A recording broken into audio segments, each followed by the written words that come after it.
We couldn't do a show without having a pit bull mix on the show.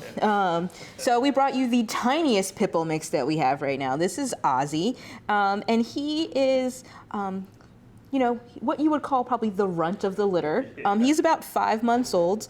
We had a 6-month-old dog that we went back to the rescue where he came from recently, and he was like twice this size at just a month older. So at 5 months old, he's only about 17 pounds, so he's still quite small for his age. And he is an all-white pit bull mix, and oftentimes those all-white pitties seem to have some hearing issues, and Ozzy does have some hearing impairments to the extent of which I'm not sure.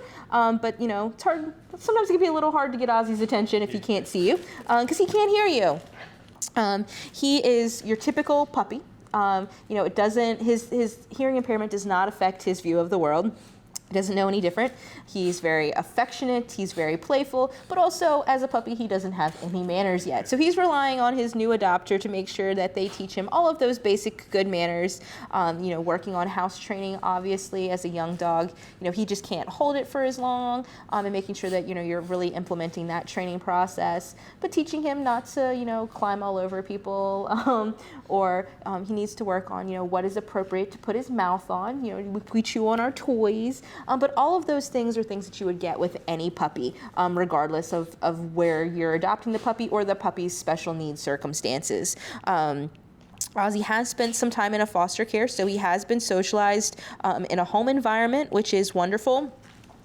We have extensive medical notes. He had some kennel cough that he's recovered from, so we have all of that information for you. We typically don't do the behavior assessments that you see for the adult dogs on the puppies, because puppies' personalities aren't quite set yet. Their behaviors and mannerisms, so they wouldn't necessarily be accurate for, you know, an extended period of time. So you may not see one of those in there unless he is here with us for an extended period of time and gets to the age where we think it's appropriate.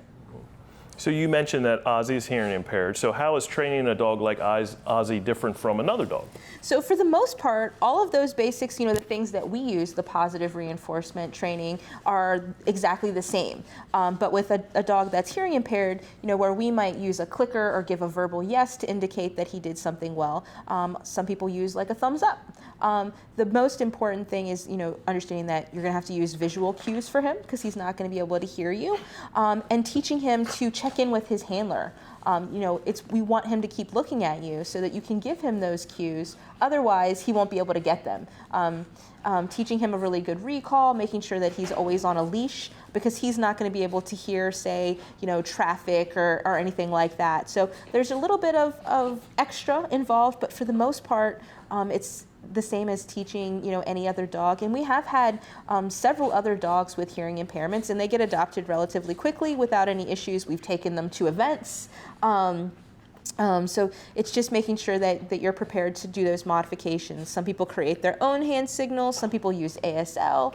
It's totally up to you how you want to do it, but it's possible. It just might take a little bit more patience, a little bit more time, and some creativity.